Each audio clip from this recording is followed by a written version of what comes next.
Hey guys, welcome back to the channel. This is how to see insight of Google Business Profile. So guys, first thing that you will do is simply go to google.com, and from here just simply go ahead and type it over here, my business.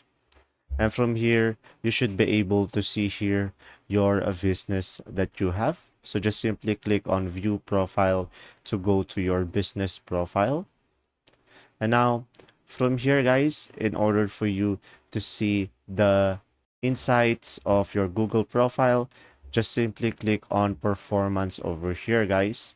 And since my verification is still processing, I won't be able to show you, but if you do, you should be able to see here your performance of your site, and you should be able to see there the overview on how many people click on your business profile. You should be able to see there the calls, the messages, bookings, and the other information as well. And you should be able to provide a time period as well. And pretty much you should be able to see there your insight. And that's simply about it. I hope this video helped you understand more about accessing your insight in your Google profile. And thanks for watching. See ya.